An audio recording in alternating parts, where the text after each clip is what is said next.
Welcome to Paranormal Yacker. You are invited to join me, your host, Stan Mallow, each week when I interview a different guest of note in their respective field: the unexplained, the mysterious, the macabre, UFOs, ghosts, Bigfoot, psychic phenomena. We explore them all on Paranormal Yacker. Hi, everyone. I'm Stan Mallow, the Paranormal Yacker. My guest on today's show is Alexander Cheskevich. I'll be talking with him about his book, Deja Vu: Has Everything Already Been in Search of a Previous Lost Civilization? Alexander Cheskevich, welcome to Paranormal Yacker. Hello and welcome. You, Alexander, are an independent researcher and author. It's obvious from your writings you're passionate about ancient mysteries, metaphysics, and spirituality. When did you first become interested in exploring stories of highly advanced lost civilizations and prove that maybe they're not myths, but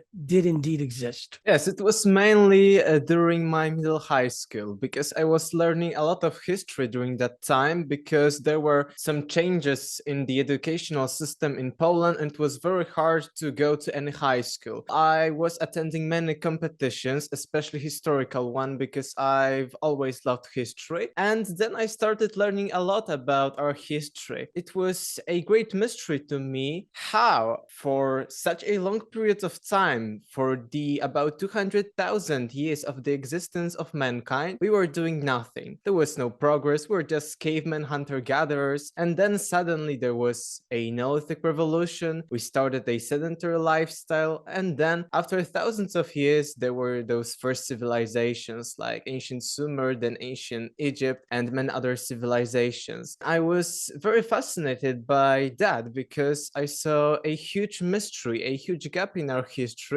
and I thought that there could be something in that gap. Deja Vu investigates stories of many sunken places from all around the globe. I will now ask you about two of them, one from the Pacific Ocean, the other from the Atlantic Ocean. Here goes. What, Alexander, can you tell me about Lemuria, a lost continent in the Pacific Ocean? It is very interesting because modern scholars claim that Lemuria is some human-made invention because there was James Chartward that started this Lemuria hype, but actually we've got some ancient and medieval texts, for instance Mayan texts, Mayan codices, that are telling us about the lost civilization of Mu, which is none other than the Lemuria. And because of the name Lemuria, which may seem rather like from a science fiction movie, plenty of scholars are totally ignoring Lemuria, Mu, or any other hypothetical continents, lost sunken continents on the Pacific, because they think that it is just man-made or it was like a channeled information or just fiction. But actually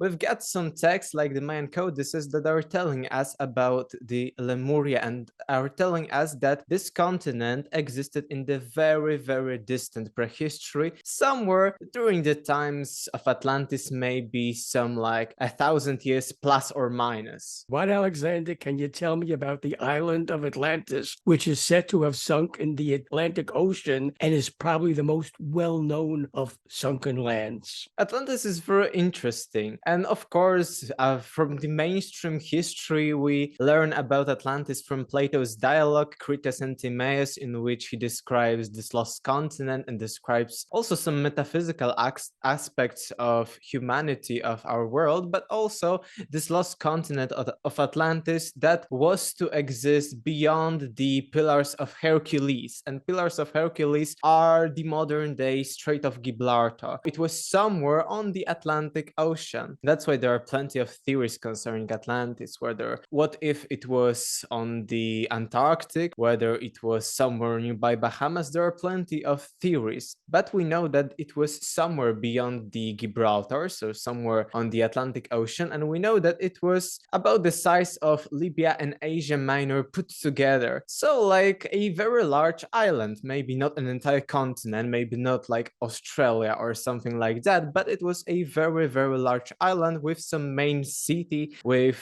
those concentric rings and all of those temples and other monuments. It is very interesting because Plato is telling us that this story was originally found by Solon in Egypt, because we know from historical records that Solon most probably was traveling throughout Egypt, and according to Plato, this story was actually from the priests of the Egyptian city of Sais who told Solon about the Atlantis, and then it was handed down from Solon to Plato's grandfather, and then through family ties finally to Plato. So it is very interesting because many people would say that Plato invented that story, but even Plato claimed that this story is much older. It is not only from Solon but also from the Egyptian records. So it is very interesting because why would he add that information if it was a true utopian vision, if it was his vision, right? Some story to actually teach humanity. So I think that there should be a large grain of truth in the story of Atlantis. Ancient catastrophes are also covered in your book. Could you, Alexander, tell me what caused the sudden end of the last ice age around 1600 BC? Yes, it was very interesting because, as I mentioned, first I found a huge gap in the history of humanity. And then, of course, I started digging deeper. What could have existed before the first civilizations like Sumeria, Egypt? And then I found out that the stories of Atlantis or Lemuria are fitting into this end of the last ice age. And we know from geological records that there have been plenty of ice ages during the past, and the last one ended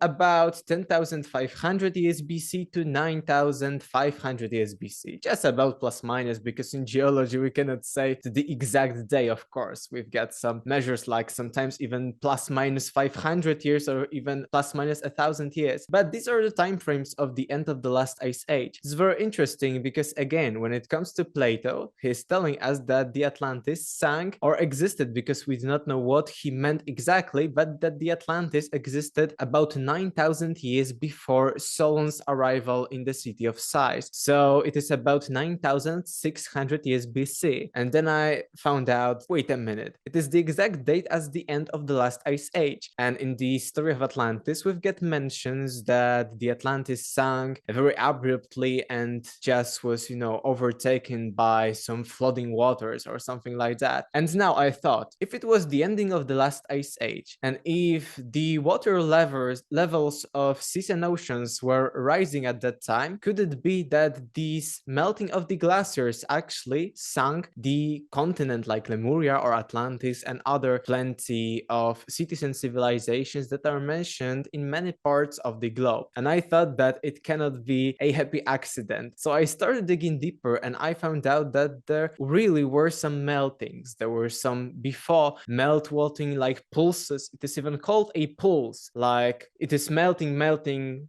just stably melting, and then there is a pulse, like more water comes. And it's very interesting because what if there was some catastrophe or something different that could cause some more intense melting? And if those melting were those that led to the sinking, for instance, of Atlantis. It is very interesting, and I thought that it could be really the case because I remember from my geology classes even in the middle high school that we learned, because in Poland there are plenty of water erosion from those glaciers. Like a half of Poland is actually the half of the terrain of Poland has the marks of the glaciers. There are plenty of like rivers that were made during the last glacial, and I thought that it could be that those glaciers were melting, and just as we in Poland have plenty of evidence that those glaciers were melting and causing some creation of rivers and stuff like that, it could be that the Atlantis sank in a similar way. And we now are hearing in the media that there is a global warming, and that if the water levels would rise like 2, 3 or 5 or even 10 centimeters, it would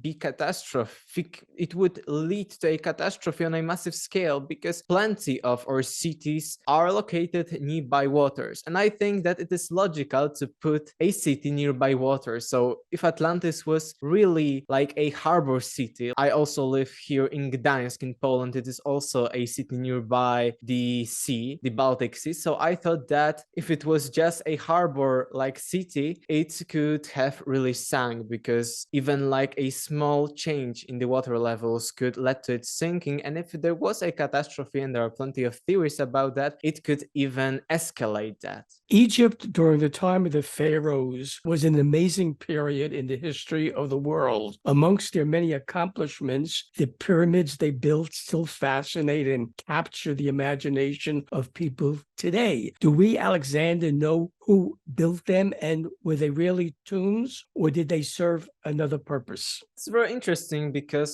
when we are talking of the three main pyramids of the Giza Plateau, because there are plenty of others, some spectacular, but others not so. But when it comes to the Giza pyramids, the three one, the Khufu, Khafre, and Menkaure, in none of them we found any mummy, any skeleton, and stuff like that. This is very interesting because, for instance, the Great Pyramid of Giza, there were some signs, for instance, during the Arab conquests, that it wasn't penetrated. So if it wasn't penetrated, why those Arabs during the medieval times also couldn't find any mummy of the pharaoh Khufu or something like that? How the robbers entered that pyramid? These are really huge questions, and I think that those three pyramids at Giza weren't tombs, that their cause was different than just putting a pharaoh in them. But there are also some correlations with those pyramids that may point to some kind of rituals concerning the afterlife, but maybe not in just being a huge tombs, which is rather strange in my opinion, just putting all of those efforts, all of those years into creating pyramids and then making it just a big tomb. And when it comes to those pharaohs and their purpose, it's very interesting, because in none of those pyramids do we find any body of the pharaoh, but we also don't find any mentions of those pharaoh. There is, in the Great Pyramid of Giza, the biggest one, there is one just mention of Khufu,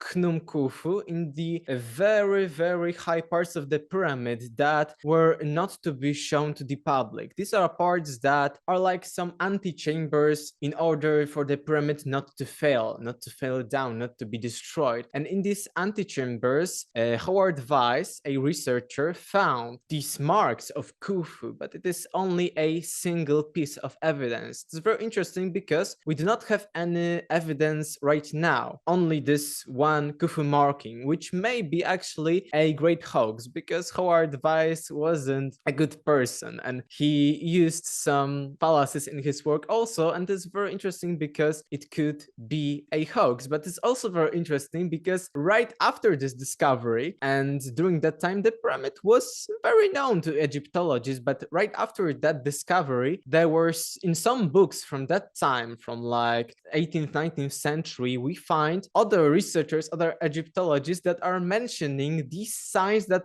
they found them on some blocks outside the pyramid or some other blocks of the pyramid, but we do not have evidence for that. And I think that it could be that this discovery by Howard Weiss was spectacular globally, and it could be that some people were trying to go into that hype that they also found a similar mark of Khufu just outside the pyramid, but we do not have any evidence for their actually marks. We do have only one mark, which is like a stone masonry mark, and which may be a hoax because there is no other mark in the Great Pyramid. And we know that the pyramids before the Great Pyramid had markings, and we know that the pyramids after the Great Pyramids also had some hieroglyphic inscriptions. So it is very, very strange, and it may be that these marks were actually hoaxed by Howard Weiss. While most of us associate pyramids with Egypt, they are in fact found in many parts of the world. Could you, Alexander, tell me where these pyramids are located? For what purpose were they built? And do we know why countries that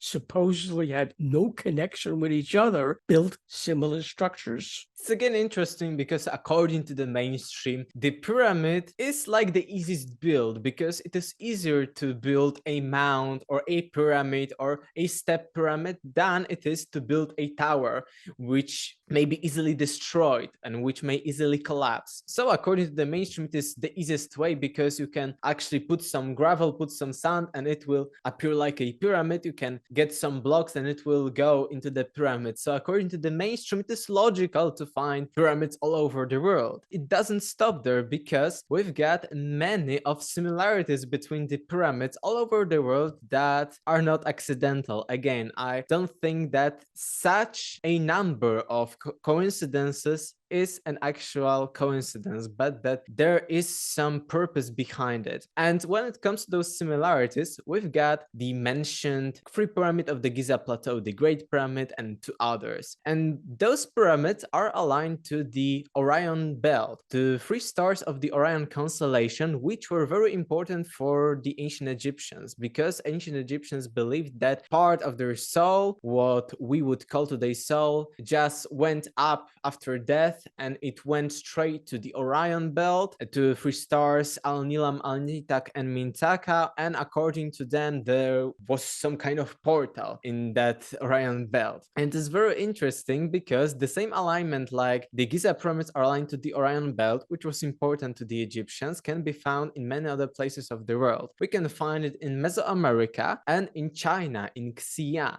This is very interesting because here we've got Egypt, here we've got Mesoamerica, the pyramids of Teotihuacan, and we've got China, which are all totally isolated from each other. We even see that from their build, because we see that those pyramids aren't the same. There aren't like the same structures and, have the same properties. They are a little bit different, but all of them have this alignment to the Orion stars. So could it be that there were some people like teachers of mankind, I also talk about them in my book, that were traveling all over the world and that were sharing their belief system about the afterlife, and thus all of those cultures were building pyramids aligned to those three stars of the Orion Belt? Or could it be that there is some metaphysical truth about this Orion and all of those cultures actually thought of it independently? I thought about that for a minute, but then I found out that there are also plenty of other similarities, because for instance the base of the Great Pyramid at Giza is the same as the base of the biggest one at Teotihuacan. We've got Mexico, we've got Egypt, we've got three pyramids here and here, we've got here and here alignment to the three stars of Orion, and also we've got the same base of the biggest one. But also it is very interesting because that biggest one, which has the same base, has actually exact half of the height of the Great Pyramid. So again, is it a coincidence? I don't think so. I think that there was something behind those pyramid builders, even if they appear to be different, because some of them are pointed, some of them are cut off, but still there are the same alignments all over the world. The technological achievements of our ancestors in ancient times still baffle scientists today. Do we know where ancient man got their knowledge from? Was it from alien beings who visited our planet and gave their knowledge to them? Or did ancient man acquire that knowledge on their own, or will we never know? This is very interesting because all over the world we find mentions of teachers of mankind. We found them in Egypt. We've got in the treaty Isis and Osiris, we've got mentioned that Osiris came to Earth and actually he saw mankind being such primitive that people were killing each other and eating themselves. And actually Osiris saw that and he taught them that we shouldn't eat each other. He untaught them cannibalism and he taught them many other things. Similar mentions can be found in many other places, and they are often associated with the catastrophe like the Great Flood. Because for instance in India, the seven sages, seven rishis are associated with the Great Flood, and Manu is just like biblical Noah, warned by God Vishnu that there will be a huge deluge. So he builds a boat and takes onto it those seven sages. This is very interesting because in the story of Noah, there is Noah and also seven other people. Here not sages, but here we've got Noah, his wife, three sons, and three wives of his sons. So Noah and seven people. And in India, we've got Manu and seven rishis. And there is also in Mesopotamia a myth of seven Apkallu, also seven sages. But it doesn't stop here, because the main sage of those seven sages, according to the Mesopotamian lore, was called Oannes. This is that famous fish person. He is often depicted as a person wearing a fish robe. But again, in the tradition of the Mayas, we've got mentions of Uanna. And here we've got Oannes, Here we've got Wanna, and there are these mentions of teachers of mankind with those similarities. And just as Oannes is depicted as having a fish rope, the name Uana in the Mayan language means one who has his home in water. So here again, plenty of similarities, intercontinental, all over the world, and they often connect with the Great Flood, some catastrophe, and sharing knowledge to others. And I even think that the purpose of some pyramids, like the Great Pyramid at Giza, may be to actually hide this knowledge for it to survive after the cataclysm, because cataclysm can destroy plenty of things, and as we see, pyramids are standing here for thousands or even tens of thousands of years, according to some theories. Megalithic monuments have been found just about everywhere on our planet. There are those who believe these monuments were encoded with secret information. Has your research, Alexander, found that there is any validity in that belief? As I mentioned, I think that the Great Pyramid may be such a capsule, because the Arab chroniclers during the medieval times, during which they were conquering Egypt, found a Coptic legend of King Surit, who, according to them, was associated with the Egyptian god of wisdom Thoth. And according to them, King Surit dreamt of a cataclysm in form of a great deluge about 300 years before it happened. And after that dream, he rushed and built those pyramids, 3 pyramids of the Giza Plateau, and he built them in order to preserve some artifacts, some knowledge, some books, and stuff like that.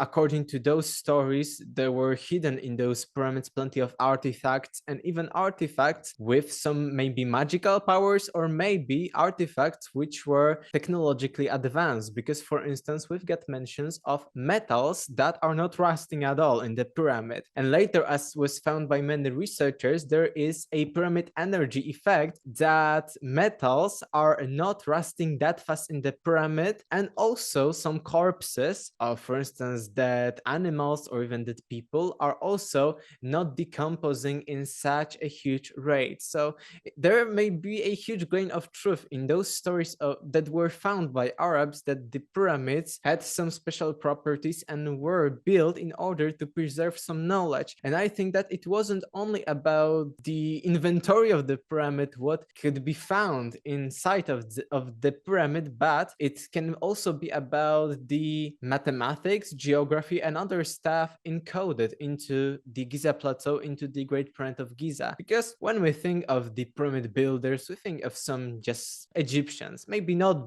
very primitive, but without much knowledge. We know from plenty of sources from ancient Egypt that people from ancient Egypt thought that the pi equals 3. They knew basic maths like our primary school, and they thought that the earth is flat. And here again, we've got the Great Pyramid, not only astounding when it comes to its size, but also when it comes to all the maths and geography encoded, because we've got number pi, we've got the golden ratio in there, and plenty of other things, as plenty of researchers pointed out. When it comes to geography, I think it isn't coincidental that the Great Pyramid is a model of the northern hemisphere of the earth. So the base of the pyramid equals the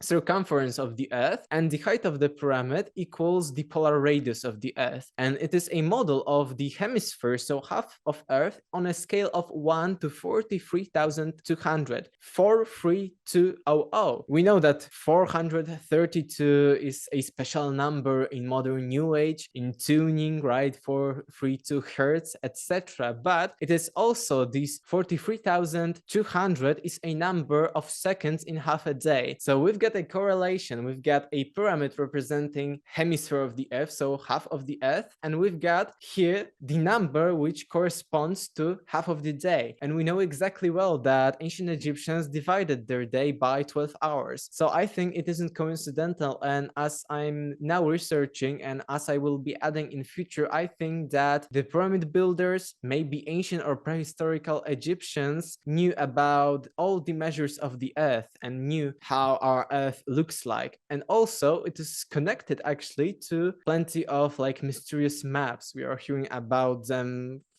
we've been hearing about them for the last few decades, like the Pyrrhus map and other maps that are showing Earth before the end of the last ice age. So I think it is connected. We've got maps showing us pre-glacial structures, and we've got measures of the Earth encoded in the Great Pyramid. It may be the same knowledge, and who knows if it isn't the knowledge from the Atlantis, or maybe from Lemuria, or maybe those two continents were actually the same, just as today we live in a globalized world and there isn't much difference between, I don't know, USA and some Western European country, despite the fact that they are located thousands of miles away from each other. You, Alexander, have personally had many mystical experiences. Could you share one or two of them? Yes, it's very interesting because at that time that I started researching and digging deeper into those Atlantis and history, it was the same time that I restarted my spirituality. Now I remember that I was a very young child. I was actually seeing and hearing things, like having extrasensory perception experiences, plenty of them really.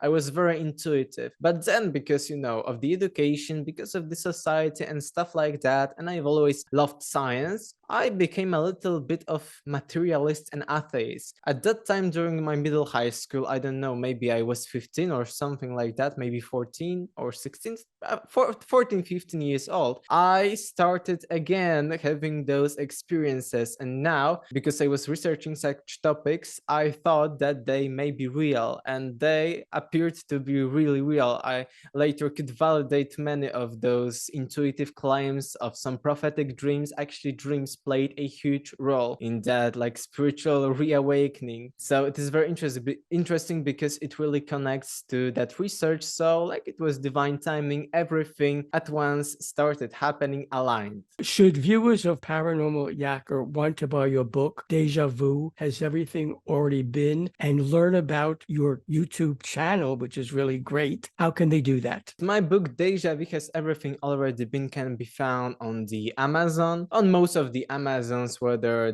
.com, .au, etc. And my channel is Aleksander Cieszkiewicz Global, and soon I will be doing more videos because I had some break from them, but I will be recording many more videos. Alexander Cieszkiewicz, I thank you for being my guest on Paranormal Yacker. I very much enjoyed yakking with you. I wish you much success, and I hope I'm saying this correctly in Polish. Powodzenia. Good luck. Oh, yes, you nailed it. Great. Yeah, I also thank you because I watched some of your videos, but this conversation was really amazing. Really great questions, amazing interview. I think that those interviews are really amazing, so I've been really honored to be here with you. Well, thank you. I'm honored to have you as a guest, and I look forward to interviewing you again in the future. Thank you. Bye-bye. Thank you. Goodbye. Hi, everyone. This is Stan Mallow, the Paranormal Yacker. I hope you enjoyed the interview you just watched. To be sure you're amongst the first to receive new interviews when they're released and to have access to previous ones, subscribe to my free YouTube channel. To do that, all you have to do is press the subscribe button on your screen.